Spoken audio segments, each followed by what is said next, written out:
Rodatul Muhibbin TV.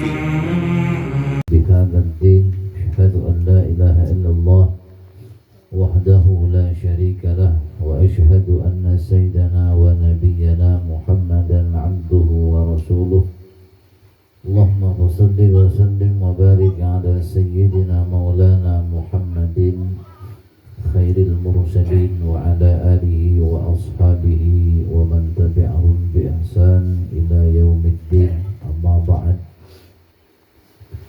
Hadirin wal hadirat, para jemaah sekalian rahimakumullah. Pertama-tama marilah senantiasa kita panjatkan puja-puji beserta rasa syukur kita kehadirat Allah Subhanahu wa taala yang sampai malam hari ini kita masih bisa bersama di dalam kajian rutin kita untuk kemudian menambah khazanah perbendaharaan amal ibadah kita, catatan amal baik kita di sisi Allah Subhanahu wa taala. Semoga dengan kehadiran kita pada malam hari ini kita digolongkan oleh Allah termasuk orang-orang yang baik di sisinya. Amin ya rabbal alamin. Salawat dan salam selalu kita haturkan keharibaan baginda Nabi kita Muhammad sallallahu alaihi wasallam, dan juga tidak lupa kepada para keluarga, para istri, sahabat, dzurriyyat yang mana mereka adalah orang-orang yang menjadi penghubung kita kepada Allah Subhanahu wa taala. Qala Abu Hamid Muhammad bin Muhammad Al-Ghazali rahimahullah wa nafa'ana bi'ulumihi fid dharain amin. Pada pertemuan yang lalu yang kita bahas adalah masih tentang kemuliaan yang diberikan oleh Allah Subhanahu wa taala terhadap orang-orang yang menjalani jalan Allah Subhanahu wa taala. Orang-orang yang benar-benar berkhidmat kepada Allah, maka mereka akan mendapatkan kemuliaan 20 di dunia dan 20 macam di akhirat. Kemudian di antara kemuliaan yang akan didapatkan oleh siapa saja yang menghambakan diri, yang merendahkan diri di hadapan Allah Subhanahu wa taala, yang ke-11 kata Imam Al-Ghazali, hatinya bersih. Ya, hatinya bersih sehingga memudahkan menerima segala ilmu dan rahasia serta hikmah dari Allah Subhanahu wa taala. Itu kemuliaan yang akan didapatkan oleh orang-orang yang berjalan di jalan Allah menuju Allah Subhanahu wa taala. Hatinya akan bersih, hatinya akan bercahaya, maka dengan cahaya hati tersebut ilmu rahasia dan hikmah dari Allah itu akan mudah diterima, akan mudah diserap oleh hatinya. Nurul qalbi ayahtadi binuri qalbihi ila ulumin wa asrarin wa hikamin la yahtadi ila ba'diha ghayruhu illa bijuhdin jahidin. Itu kata Imam Al-Ghazali. Jadi kemuliaan yang diberikan oleh Allah kepada mereka yang berada di jalannya, hati mereka bersih, hati mereka bercahaya, sehingga mudah mendapatkan ilmu yang bermanfaat, mudah mendapatkan rahasia ilahi, dan mudah untuk mengeluarkan kata-kata hikmah, kata-kata bijak yang bisa menyentuh kalbu manusia, yang tidak bisa didapatkan oleh orang lain daripada orang-orang yang tidak berada, yang tidak bersungguh-sungguh di jalan Allah, bisa mereka dapatkan, tetapi harus melalui proses kepayahan yang sangat, illa bijuhdin jahidin, melainkan bisa mendapatkan itu dengan susah payah, dengan susah payah. Tapi kalau orang-orang yang berada di jalan Allah, maka ilmu bermanfaat, rahasia, hikmah itu mudah didapatkan, mudah diberikan, tanpa harus susah payah, tanpa harus memerlukan waktu yang panjang, umur yang panjang. Tapi kalau orang-orang yang tidak bersungguh-sungguh, ketika mereka ingin mendapatkan ilmu, rahasia, hikmah juga bisa, tetapi harus melalui susah payah, kepayahan yang sangat, juga harus melewati umur, wa umrin madid, umur yang panjang, waktu yang sangat lama.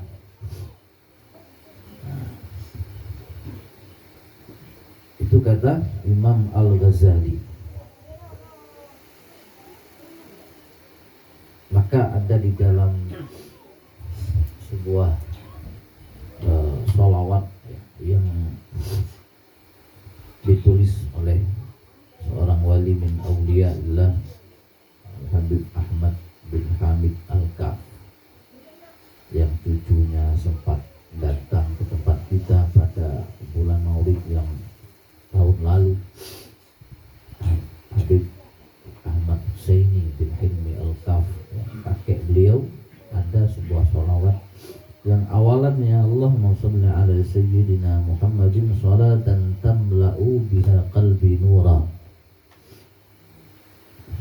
Allahumma sholli ala sayyidina Muhammadin salatan tamla'u biha qalbi nura. Ya Allah, bersalawatlah engkau kepada Nabi Muhammad, berilah rahmat kepada Nabi Muhammad sebagai sholawat yang bisa memenuhi hatiku cahaya. Selawat tadi bisa membersihkan hati, bisa membuat hati bercahaya. Tamla'u biha qalbi nura wa surura, kegembiraan. Yang menjadi patokan kita adalah tamla'u biha qalbi nura, engkau penuhi hatiku dengan cahaya. Ketika hati kita bercahaya, maka secara otomatis kita akan bisa dengan mudah mendapatkan ilmu-ilmu, rahasia-rahasia ilahi yang tidak bisa didapatkan oleh orang lain. Maka ini sangat penting, sangat bagus kita amalkan seperti apa yang telah beliau beritahukan kepada kita dan ijazahkan kepada kita semua. Sangat mujarab, sangat makul bagi kita untuk kemudian mempermudah jalan kita menuju Allah Subhanahu wa ta'ala.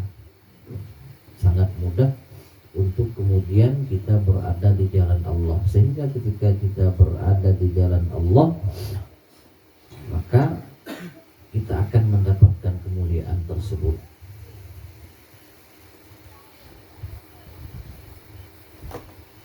Kemudian yang ke-12, kemuliaan yang akan diberikan oleh Allah Subhanahu wa ta'ala, bersabar dan ikhlas menerima segala cobaan dan musibah yang terjadi akibat kelakuan dan kejahatan musuh. Bersabar dan ikhlas menerima segala cobaan dan musibah yang terjadi akibat kelakuan dan kejahatan musuh. Syarhus Sadar, fala yadhiku dhar'an bi syai'in min mihanid dunya wa masaibiha wa umu'anin nas wa makayidihim. Artinya dadanya lapang, dadanya lapang, tidak sempit. Orang-orang yang berada di jalan Allah Subhanahu wa taala hatinya lapang, dadanya lapang, artinya tidak sempit, bersabar dan ikhlas menerima segala cobaan dan musibah. Nyasak bahasa kita. Maka ada surah Alam Nashrah Laka Sadrak. Apakah tidak kami sudah lapangkan dada engkau wahai Muhammad? Ya. Maka ada amalan dari guru kita yang musalsalnya sanadnya ke guru Sukumpul. Setiap selesai sholat pegang tangan kita di dada, maka baca Alam Nashrah 1 kali napas. Bismillahirrahmanirrahim. Alam nashrah laka sadraka wa wada'na anka wizraka alladhi anqadha dhahraka wa rafa'na laka dhikraka fa inna ma'al usri yusran inna ma'al usri yusran fa idza faragta fansab wa ila rabbika farghab. 1 kali napas dengan bismillah. Maka itu insyaallah sangat mujarab untuk kita mendapatkan kelapangan dalam dunia. Banyak ya, dari sholawat, ayat-ayat Al-Quran. Lu kalau ya kita baca Quran.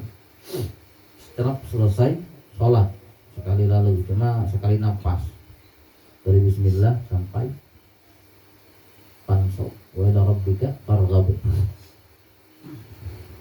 Untuk mendapatkan kelapangan hidup di dunia, dada kita lapang, mudah bersabar, mudah ikhlas dengan musibah-musibah yang terjadi, juga dengan sebab kejahatan-kejahatan musuh. Tidak kemudian artinya membuat hidupnya terasa sempit, tidak membuat dia sesak dadanya seolah-olah payah di dalam menjalani kehidupan ini. Konteksnya apalagi ibarat kita menjalani kehidupan ini, kehidupan berumah tangga, terusnya lah yang berumah tangga, yang ngelom segala macam, maka bagus untuk mengamalkan surah Alam Nashrah untuk kehidupan lapang ya, lapang. Nama lapang ini kan tenang, nyaman, bahagia, tidak terpengaruh oleh musibah-musibah, kasus-kasus yang menimpa. Ada pengaruh.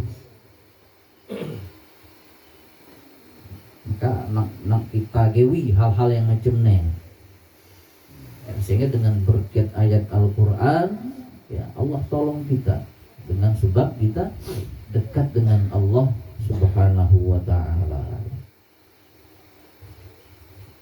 Kemudian yang ke-13, kemuliaan yang akan didapatkan oleh orang-orang yang berada di jalan Allah, dihormati dan disegani orang lain. Bahkan raja zalim sekalipun menaruh simpati kepadanya. Al-mahabah, orang yang berada di jalan Allah itu wibawa, berwibawa, karismatik, karismatik, wibawa. Di nampak beliau ya getar-getir, gugup, kededep, berwibawa orang. Tidak bisa kemudian ada dengan sendirinya. Itu apa? Pemberian Allah Subhanahu wa ta'ala. Nah, jadi wibawa itu pemberian Allah, tidak bisa dibuat-buat. Orang-orang yang berwibawa. Jadi orang-orang yang dekat dengan Allah Subhanahu wa ta'ala, mereka diberi al-mahabah, wibawa oleh Allah Subhanahu wa ta'ala, sehingga mereka dihormati dan disegani. Orang segan ya, orang segan, takutullah diallah, banyak macam orang-orang yang dekat dengan Allah Subhanahu wa ta'ala. Yang jelas wibawanya Bahkan raja zalim sekalipun menaruh simpati kepadanya. Itu saking berwibawanya. Wa yahabuhu kullu fir'aun wa jabbar. Dan takut segan akan dia oleh setiap penguasa-penguasa yang zalim. Dalam istilah Arab itu penguasa zalim itu disebut Fir'aun. Ya, karena di dalam Quran itu Fir'aun itu sering diulang-ulangi oleh Allah Subhanahu wa ta'ala. Itu gelar bagi raja-raja yang zalim, namanya Fir'aun, ya, yang mati karena haus kekuasaan, ya, yang dihukum oleh Allah Subhanahu wa ta'ala karena tidak pandai menggunakan kekuasaannya. Jadi orang-orang yang dekat dengan Allah Subhanahu wa ta'ala akan dihormati dan disegani oleh orang lain. Nah, ini ada orang-orangnya. Ada orang-orangnya. Jadi kalau kita ingin mendapatkan kemuliaan itu, maka kita harus menjadi orang-orang yang berada di jalan Allah Subhanahu wa ta'ala. Yang ke-14, kemuliaan yang akan diberikan oleh Allah yaitu dicintai orang lain. Al-mahabbah fil qulub, dicintai oleh orang lain. Semua orang mengagungkan, mencintai dan memuliakan. Dicintai orang lain, semua orang mengagungkan, mencintai dan memuliakannya. Al-mahabbatu fil qulub yaj'alu lahur rahmanu wudda. Siapa yang membuat makhluk itu cinta kepada mereka, Allah yang menitipkan kecintaan itu di dalam hati-hati manusia. Fataral quluba kullaha majbulatan ala hubbih. Maka hati-hati manusia akan kemudian dibuat cinta terhadap orang tersebut. Wan nufus kullaha bi ajma'iha matbu'atan ala ta'zimihi wa ikramih, dan akan kemudian mengagungkan dan memuliakan orang tersebut. Itu pemberian Allah. Pemberian Allah Subhanahu wa ta'ala. Ya, orang-orang yang dekat dengan Allah kemudian tidak minta dihormati, tidak minta disegani, tidak minta dicintai, tetapi Allah yang menitipkan rasa cinta, Allah yang menitipkan rasa hormat di dalam hati orang-orang yang mencintai, orang-orang yang dekat dengan Allah Subhanahu wa ta'ala. Nah, ini kemuliaan yang sesungguhnya. Itu baru di dunia. Bagaimana di akhirat? Di dunia sudah mendapatkan kemuliaan khusus dari Allah Subhanahu wa ta'ala. Yang ke-15, setiap tutur katanya mendatangkan banyak kebaikan. Bahkan setiap napasnya pun mendatangkan kebaikan, sehingga orang lain mengharap kebaikan darinya. Al-barakah al-ammah fi kulli syai'. Orang yang dekat dengan Allah itu akan membawa keberkahan bagi orang banyak. Akan membawa keberkahan bagi orang banyak. Kita lihat saja foto-foto orang alim dijual jadi duit. Foto mereka padahal jauh di sana. Jauh di sana mereka. Bahkan mereka tidak mengetahui. Tetapi barakah bagi orang banyak.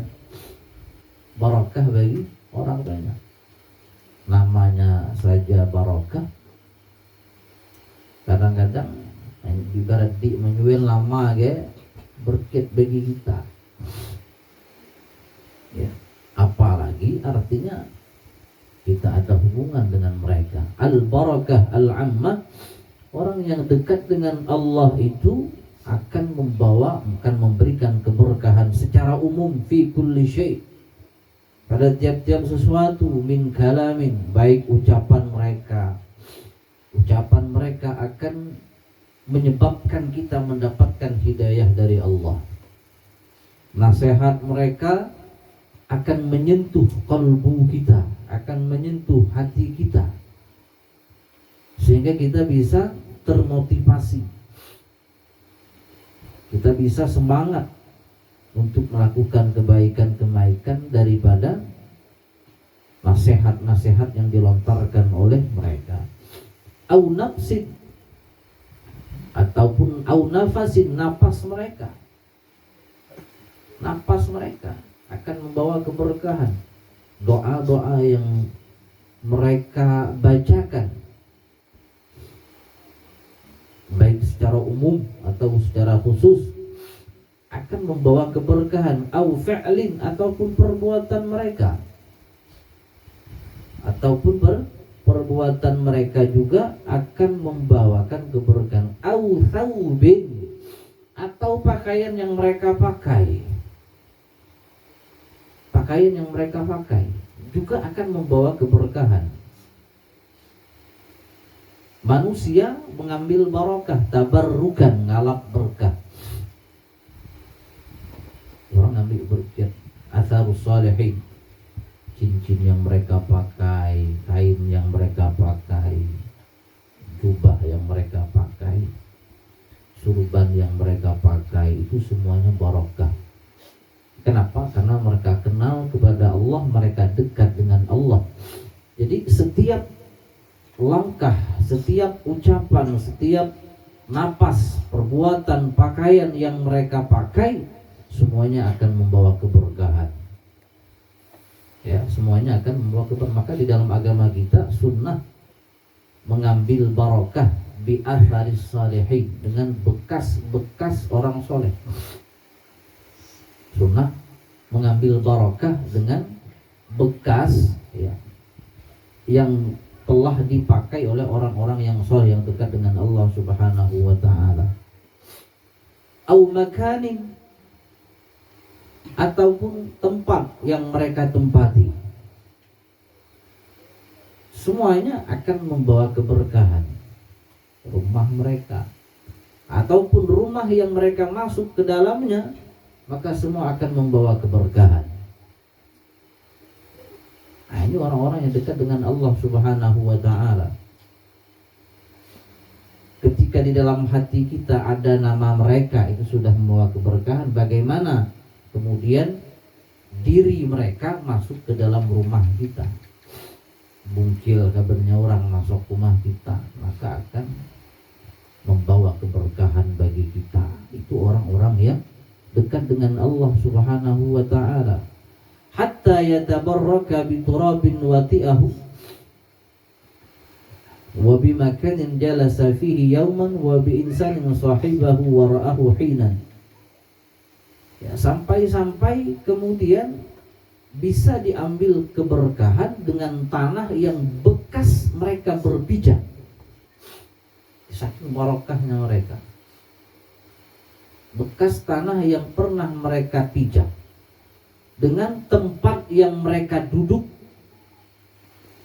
dan dengan sahabat yang mereka berkawan dengannya. Sahabat orang yang dekat dengan Allah juga barokah. Ya, sahabat-sahabat orang-orang yang dekat dengan Allah Subhanahu wa ta'ala juga akan membawa keberkahan bagi kita. Tempat mereka duduk, minuman yang mereka minum, makanan yang mereka makan, itu adalah keberkahan. Maka tidak heran kalau di dunia pesantren itu mengambil bekas guru, minum guru, bekas makanan guru. Karena memang murid harus kemudian berkeyakinan guru adalah seseorang yang bisa menyampaikan mereka kepada Nabi bisa menyampaikan kepada Allah Subhanahu wa ta'ala. Nah, Nabi berkiat, cuma mentang-mentang Nabi berkiat kopi guru habis, rokok bro, apa ada guru ambil berkiat dek ngetam rokok guru sawit ngasir banyak masih mana kan. Dia bengkik nenek ya nyanyi dia hal ya kan kayak anak guru ngeret guru bencang. Ya kita di bengkik saya ada tempat tambah lain nya nabet di bengkik nih kerja guru ngajar di. Nah itu apa saking barokahnya mereka orang-orang yang dekat dengan Allah Subhanahu wa taala. Yang kemudian yang ke-16 kemuliaan yang akan didapatkan oleh orang-orang yang berada di jalan Allah, bumi, langit dan laut tunduk padanya. Bumi, langit dan laut tunduk padanya. Taskhirul ardi minal barri wal bahr hatta insya'a sara fil hawa. Sehingga seandainya dia mau, dia bisa berjalan di udara. Bisa berjalan di udara, terbang di udara. Au masya 'alal ma, atau dia bisa berjalan atas air. Ini orang-orang yang sudah berada di jalan Allah Subhanahu wa taala. Kalau mereka mau, maka mereka bisa terbang. Mereka bisa berjalan di atas air. Au qata'a wajhal ardi bi aqalla min sa'ah, atau mereka bisa menjelajahi bumi ini dengan waktu yang sangat singkat. Maka tidak heran ya, banyak karamah waliyun min awliya illah, keramat yang dimiliki oleh para wali-wali Allah Subhanahu wa taala yang tadinya di kampung orang di Mekah nu adalah semua dia di Mekah nu yang tadi di kampung naik tempuh atang kiut atang ke Tebu Ali nyadilah Tebu Ali itu di daerah orang-orang yang sudah berjalan di jalan Allah Subhanahu wa taala. Bumi itu kecil, bumi itu kecil, tidak perlu memakai waktu yang lama untuk menjelajahi bumi. Kenapa? Bumi yang tunduk, laut yang tunduk, langit yang tunduk kepada mereka. Kenapa? Ditundukkan oleh Allah Subhanahu wa taala.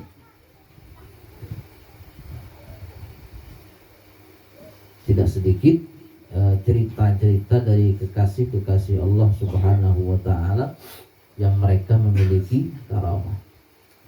Ya, yang biasanya ditempuh dengan jarak sekian, maka beliau hanya sekian.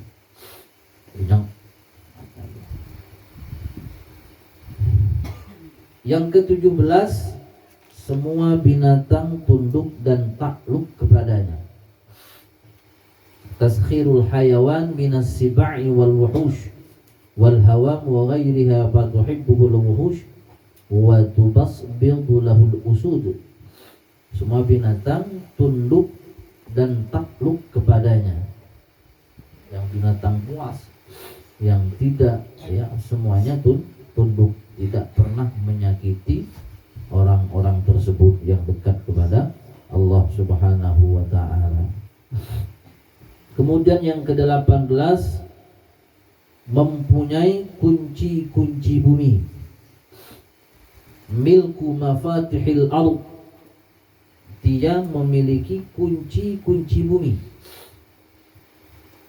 Fahinama yadribu biyadihi falahu kanzani arada wa haythuma yadribu birijli falahu ainu ma'in.